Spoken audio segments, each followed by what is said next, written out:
Barnes Collard did not say he would not do it, but he did not do it. He did it, and then he did not do it. He did not ever think about it. He just thought sometime he might do something. His father, Mr. Abram Collard, spoke about it to everyone, and very many of them spoke to Barnes Collard about it, and he always listened to them. Then Barnes fell in love with a very nice girl, and she would not marry him. He cried then. His father, Mr. Abram Collard, comforted him, and they took a trip, and Barnes promised he would do what his father wanted him to be doing. He did not do the thing. He thought he would do another thing. He did not do the other thing. His father, Mr. Collard, did not want him to do the other thing. He really did not do anything then.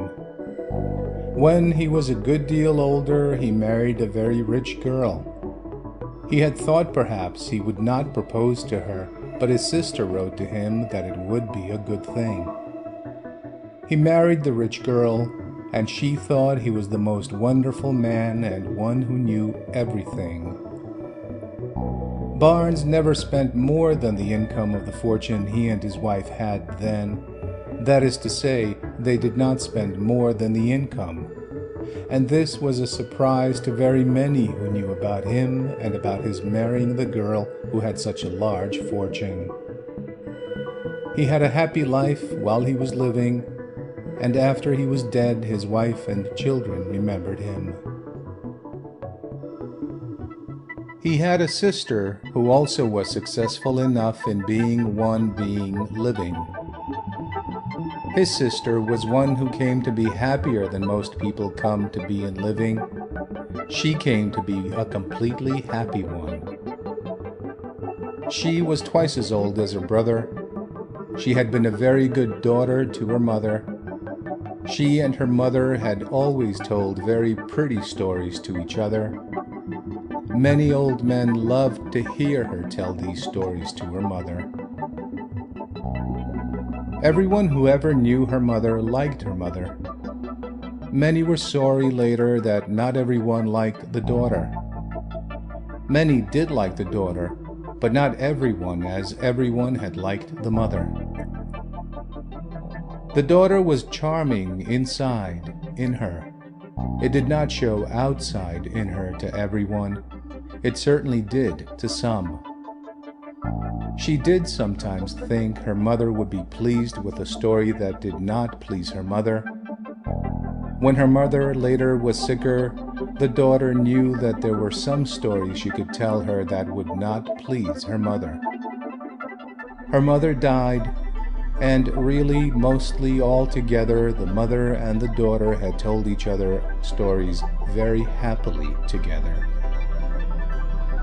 The daughter then kept house for her father and took care of her brother. There were many relations who lived with them. The daughter did not like them to live with them, and she did not like them to die with them.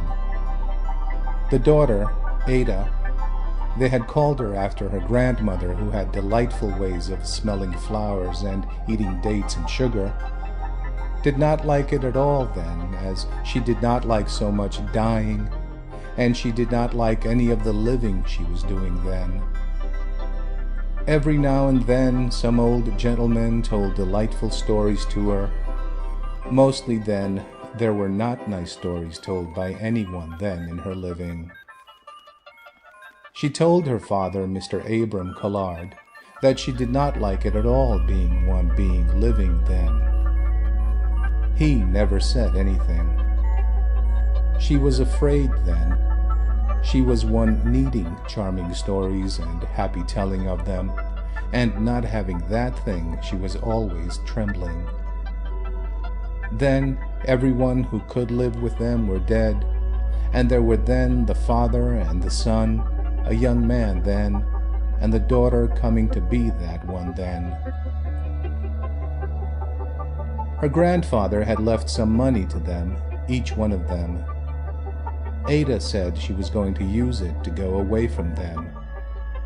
The father said nothing then. Then he said something, and she said nothing then. Then they both said nothing, and then it was that she went away from them. The father was quite tender then. She was his daughter then. He wrote her tender letters then. She wrote him tender letters then. She never went back to live with him. He wanted her to come, and she wrote him tender letters then.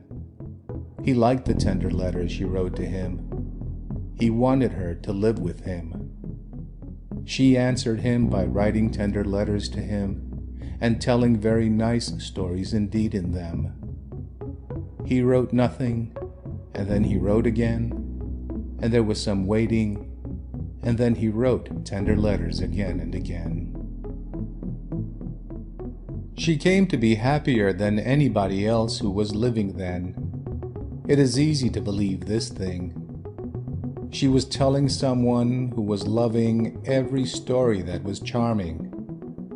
Someone who was living was almost always listening. Someone who was loving was almost always listening. That one who was loving was almost always listening.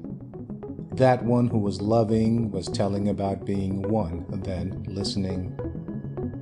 That one being loving was then telling stories having a beginning and a middle and an ending. That one was then one always completely listening. Ada was then one, and all her living, then one completely telling stories that were charming, completely listening to stories having a beginning and a middle and an ending. Trembling was all living, living was all loving. Someone was then the other one. Certainly this one was loving this Ada then. And certainly Ada, all her living then, was happier in living than anyone else who ever could, who was, who is, who ever will be living.